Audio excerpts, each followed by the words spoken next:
People are doing amazing things in the gym nowadays, and you can too. The purpose of the videos that we show you are to get you from doing these basic moves that you see from week to week all the way to some of the more complex moves we show you from time to time.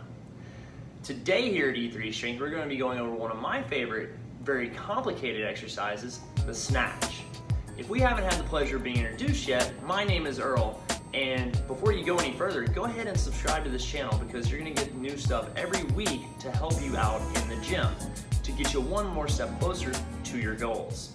So enough about the channel, let's get going on the snatch.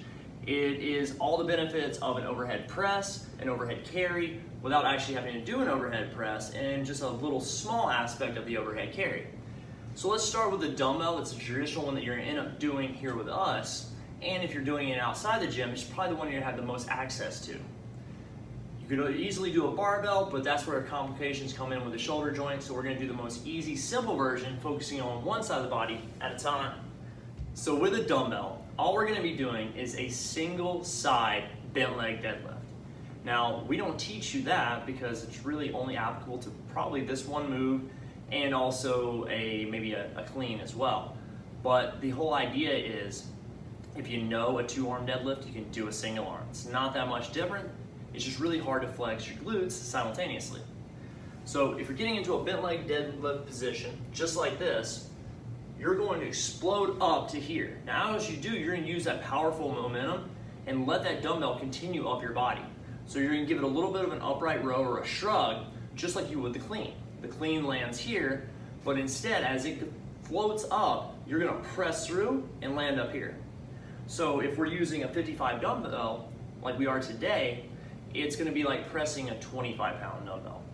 And that's because it's all momentum based. You're really pushing through and the momentum's doing most of the work. You're holding the whole weight up top, which almost anyone can do, but they may not be able to press that same weight. So it's a great way to work with challenging weights and really sub-maximal weights without a higher potential of injury that you'd have when you're straining through a press or something where you're putting the full effort through the full range of the joint. So it's not a shortcut, but it's a great supplement. So let's take a look at what it looks like. So from this position, bent leg deadlift, explode shrug, push through. And you're just gonna lock out at the top, your biceps are by your ear just like any other press or overhead carry. Then you have two ways to bring it down. I like focusing on the negative because you can control anything down, even if it's a little too heavy, and then control to the floor. You can do that a lot faster, but controlling the negative is a lot safer and you get more muscle fiber recruitment when you do the negative of any exercise. So that's the dumbbell. Pretty easy. Typically we alternate from side to side so that you really protect the joints, because anytime you go overhead, you got a lot of stuff that can be compromised. Lower back, shoulder joint, elbows, you name it, it could be an issue. And even more so when you're going from the floor using that deadlift position. So now that we have the dumbbell out of the way, let's look at a kettlebell. We may never do a kettlebell without a swing, but we're gonna show that to you anyways, just so you can see how to do it if that's the only option that you have. So you're gonna start the same exact way, but just like when we showed you the kettlebell clean, as you're coming up, the dumbbell is going to flip around, you're going to get underneath it, and it's going to hit your wrists. Now, unlike the clean, this is going to happen somewhere in the vicinity of head or a little bit overhead height. And so you're going to push through that, and if you do it correctly and you time it right, which is really just getting up there as quickly as you can and not waiting on the kettlebell, then you'll actually push through that and it won't hit your arm, but it'll gently just end up there. I know it's a little bit easier than it sounds, but you can do it. So let's take a look at that. The downside with that one, aside from my bones cracking and joints popping, is it really puts a lot of press motion because of that torque on the kettlebell, because it wants to take me outside, so I really have to force it up. The best way to do this is a swing clean.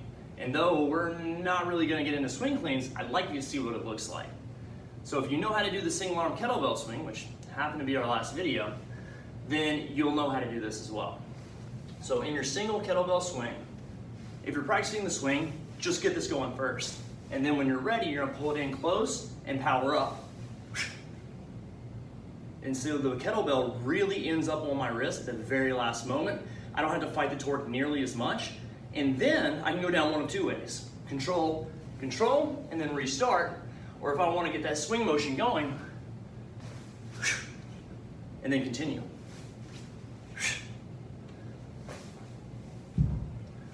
So that one is really versatile, and it's actually a lot safer on the joint, easier to deal with, but you gotta master the swing. So this stuff is really complicated. So if you're thinking of trying any of these moves and they're newer to you, definitely check out some of the earlier videos that'll help you get ready.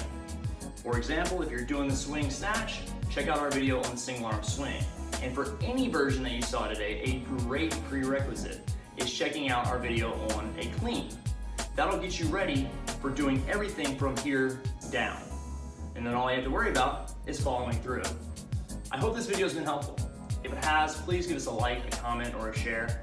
And for more great info, visit us at e3strength.com.